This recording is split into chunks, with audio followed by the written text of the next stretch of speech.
Okay, so anyway, now is as good a time as any to start with the extroverted traits. So I'll just quickly read through them, and as I go through them, perhaps you'll see a little bit of yourself, and that's a great starting point for learning about your temperament. The first one is the ESFP.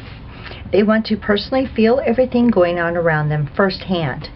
To be a part of the latest in-crowd actions is paramount to their self-esteem and self-image, making them feel like they are loved and accepted.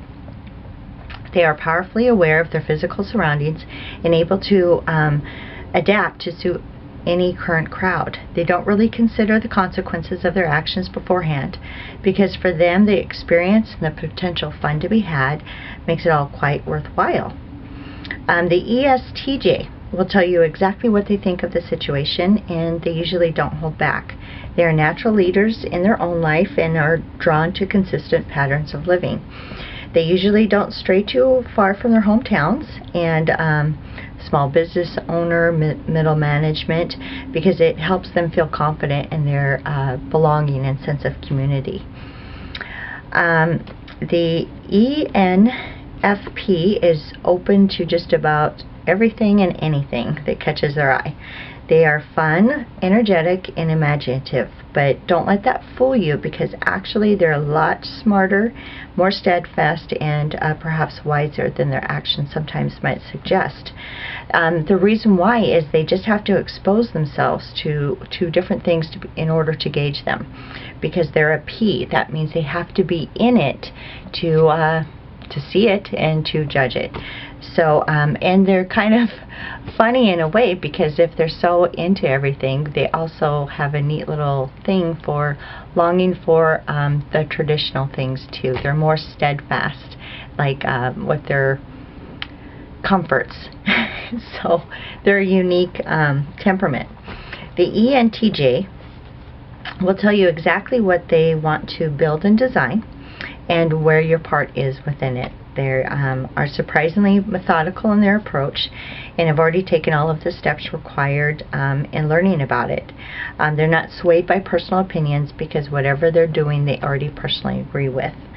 If things go wrong, they will either relearn everything that they need to, or completely change their approach because they want to honor that initial and original idea and see it through regardless of how it has to take place.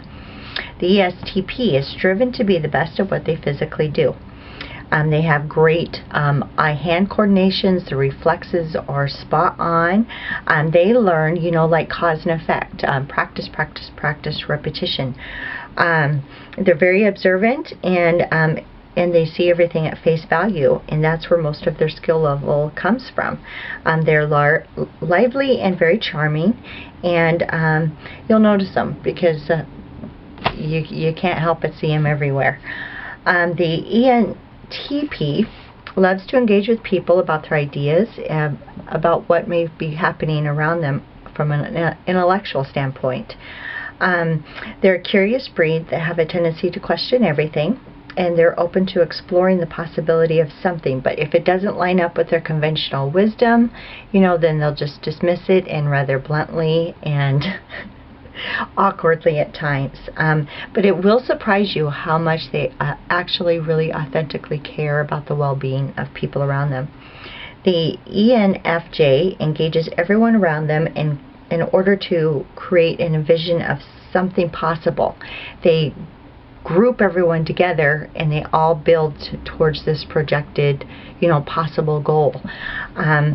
They have huge arrays of friends, resources, those kinds of things, because they really do believe, in the,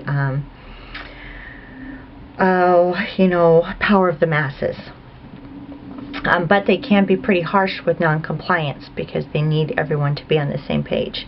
And lastly, the ESFJ, they love to be useful and helpful to other people through their tried and true approaches to life, the everyday kind of a person.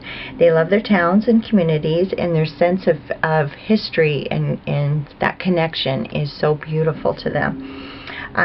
They're the ones that kind of talk so kindly about their hometowns, and how everyone comes together during a crisis, and they'll make like the homemade pie for the church picnic or what have you. They're very wonderful, simple people.